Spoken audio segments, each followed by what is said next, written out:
গত 27শে জুন 2025 রথযাত্রা উপলক্ষে পৌঁছে গেলাম নদিয়া জেলার মায়াপুরের কাছাকাছি রাজাপুরে। শ্রী শ্রী জগন্নাথ বলদেব সুভদ্রা মন্দিরে প্রবেশ করার মুখেই আমার দৃষ্টি আকর্ষণ করল দুটি মোচা সমেত ফলন্ত কলা গাছ, যার সামনে আলপনা দেওয়া ঘটের উপর ডাব রাখা। আমার কাছে কিন্তু বেশ লাগলো। লাউড স্পিকারে কীর্তন শোনা যাচ্ছে।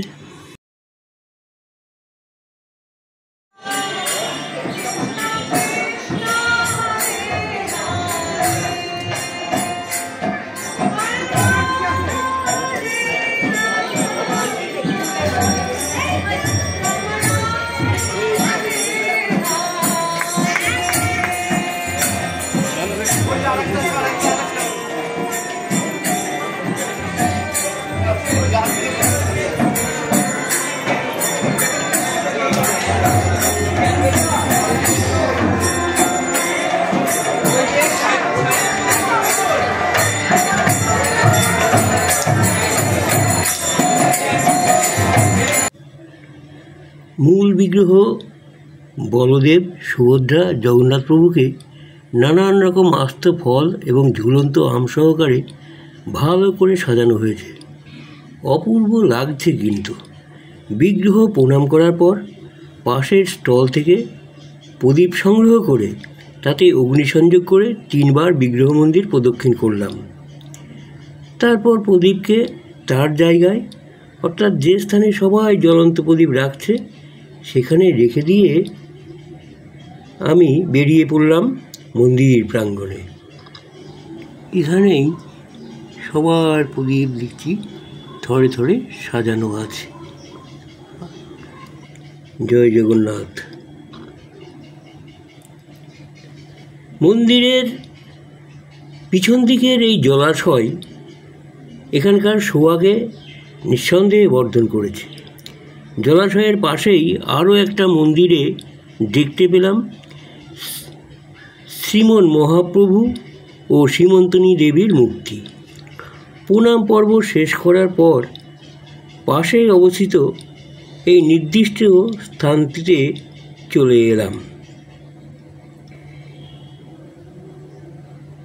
এখানে দেখলাম 108টা গোলাকৃতির পাদানি চক্রাকারে সাজানো আছে।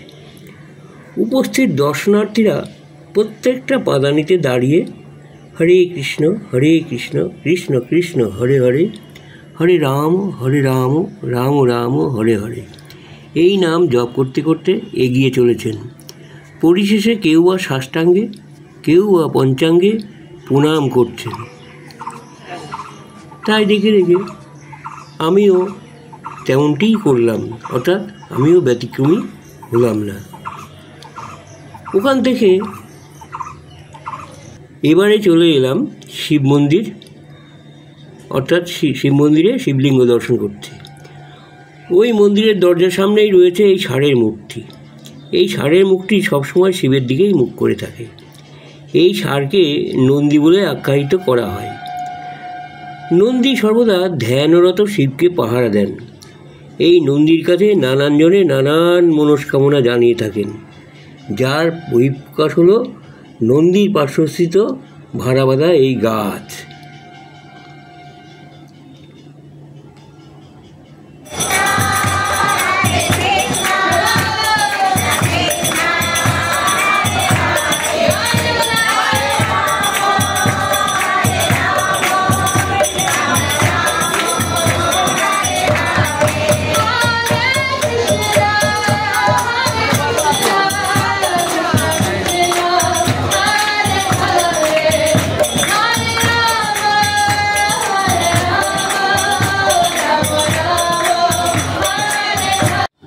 এই কীর্তনা গানের আসরে বসে হরিনাম সংকীর্তন শুনছি। ইতিমধ্যে মন্দিরে প্রবেশ করল কতিপয় বাসন্তী রঙের ধুতি পরিহিত নবীন এইসব সন্ন্যাসীরা। এদের কাজ নানান রকম বাদ্যযন্ত্র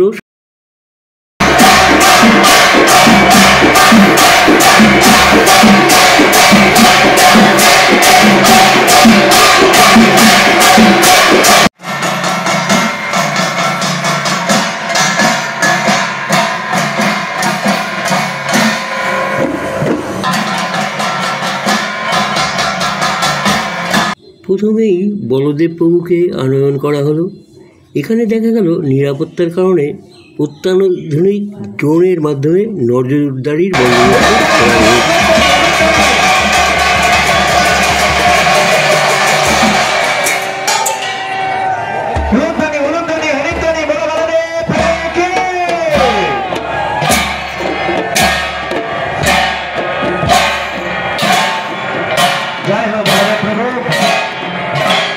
এরপর ধীরে ধীরে সুভদ্রা মহারানীকে রথে বসানোর পালাটিও সময় সারিয়ে দিল।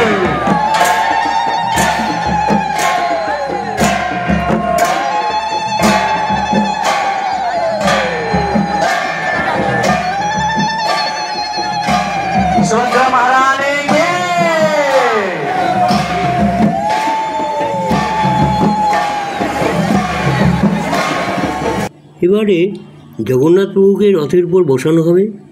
এই সম্পূর্ণ অনুষ্ঠান খুবই দীর্ঘ। ভালোভাবে ভিডিও করতে গেলে খুব কম করে 1 ঘন্টা সময়ের প্রয়োজন। আমি যথাসাধ্য সংক্ষিপ্ত সহকারে যেটুকু না দেখালেই নয় সেটুকুই আপনাদের সামনে তুলে ধরছি।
একে একে বলদেব, সুভদ্রা ও জগন্নাথ প্রভুকে রথে উপবেশন করানো হলো।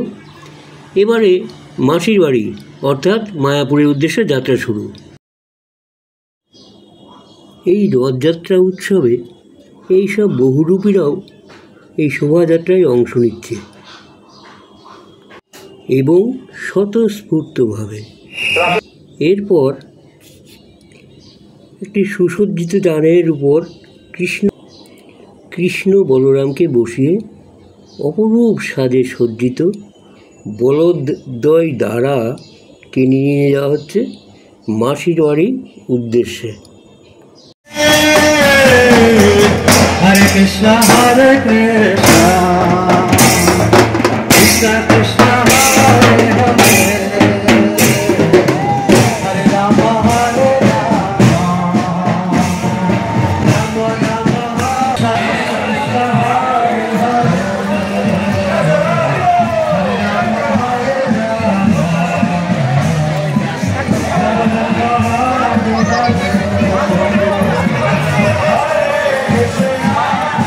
জগন্নাথ দেব আসছে।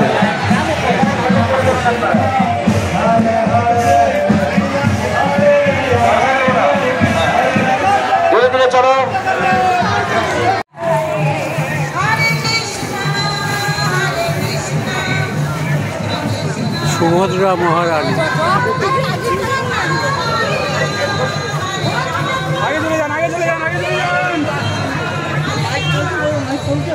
মাইক চলছে।